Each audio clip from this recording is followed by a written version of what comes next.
ನಮಸ್ತೆ. ನಾನು ಡಾಕ್ಟರ್ ನಂದ ಅಪ್ಪಾಜಿ ಮಾತಾಡೋದು.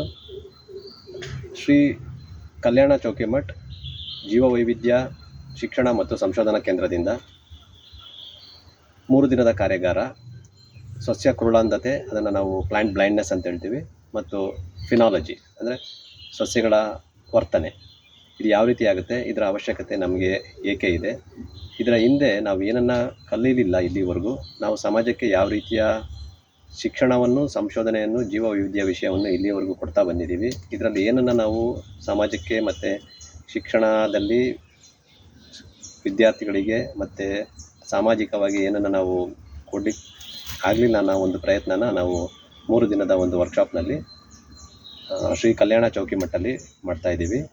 ಇದರ ಹಿಂದೆ ನಮ್ಮ ಫುಡ್ ಸೆಕ್ಯೂರಿಟಿ ಅಂತ ಏನಿದೆ, ಆಹಾರ ಭದ್ರತೆ, ಅದಕ್ಕೂ ಮತ್ತು ನಮ್ಮ ಕುರುಳಾಂಧತೆಗೆ ಅಂದರೆ ಸಸ್ಯ ಕುರುಡುತನಕ್ಕೂ ಮತ್ತು ಸಸ್ಯ ವರ್ತನೆಯಲ್ಲಿ ಯಾವ ರೀತಿಯ ಒಂದು ಸಂಬಂಧ ಇದೆ ಅನ್ನೋದನ್ನು ಪರಿಚಯ ಮಾಡಿಸ್ಕೊಡ್ತೀವಿ.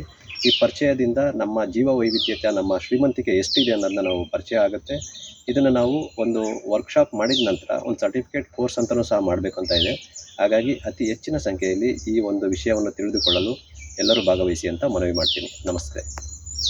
ಮುಖ್ಯವಾಗಿ ಈ ಕಾರ್ಯಾಗಾರದಲ್ಲಿ ನಾವು ಸಸ್ಯ ಕುರುಡುತನ ಮತ್ತು ಪ್ಲಾಂಟ್ ಫಿನಾಲಜಿ ಅಂತ ಹೇಳಿ, ಅಂದರೆ ಸಸ್ಯಗಳ ವರ್ತನೆ ಯಾವ ರೀತಿ ಇರುತ್ತೆ ಅನ್ನೋದ್ರ ಬಗ್ಗೆ, ಮತ್ತು ಆಹಾರ ಭದ್ರತೆಯನ್ನು ನಾವು ಕಡೆಗಣಿಸಿರ್ತಕ್ಕಂಥ ವಿಷಯ. ಅಂದರೆ ಅದರ ಪಾಡಿಗೆ ಅದೇ ಬೆಳೆಯುತ್ತೆ ಸಸ್ಯ, ಅದನ್ನು ನಾವು ಅಲ್ಲೇ ಕಡೆಗಣಿಸ್ಬಿಟ್ಟಿರ್ತೀವಿ. ಅದನ್ನು ನಾವು ಸಸ್ಯ ಕುರುಡುತನ ಅಂತಲೂ ಹೇಳ್ತೀವಿ. ಈಗಾಗಲೇ ಅದನ್ನು ಜೀವ ವೈವಿಧ್ಯ ದಾಖಲಾತಿ ಅಂತ ಮಾಡಿದಾಗ ಎಷ್ಟೊಂದು ಸಸ್ಯಗಳು ಲಭ್ಯತೆ ಇದೆ, ಅದನ್ನು ನಾವು ಸರಿಯಾಗಿ ಬಳಸದೆ, ಅದ್ರ ಬಗ್ಗೆ ಮಾಹಿತಿ ಗೊತ್ತಿಲ್ಲದೆ ಅದನ್ನು ಕಡೆಗಣಿಸಿದ್ದೀವಿ. ಅಂಥ ಒಂದು ಸಸ್ಯನ ಪುನಃ ನಾವು ಪಡ್ಕೋಬೇಕು, ಅದನ್ನು ಆಹಾರವಾಗಿ ಮತ್ತು ಮೇವಾಗಿ ಮತ್ತು ಔಷಧಿಯಾಗಿ ಬಳಕೆ ಮಾಡ್ಕೋಬೇಕು. ಇದು ಯಾಕೆ ನಮ್ಮ ಕಣ್ಮರೆ ಆಗ್ತಿದೆ ಅಂತ ನೋಡಿದ್ರೆ ನಮ್ಗೆ ಅದ್ರದ್ದು ಫಿನಾಲಜಿ ಗೊತ್ತಿಲ್ಲ.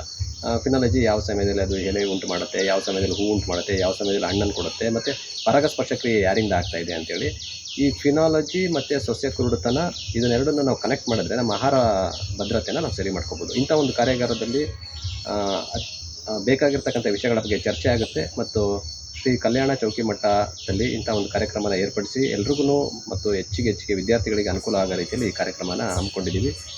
ದಯಮಾಡಿ ಭಾಗವಹಿಸಿ. ನಮಸ್ಕಾರ.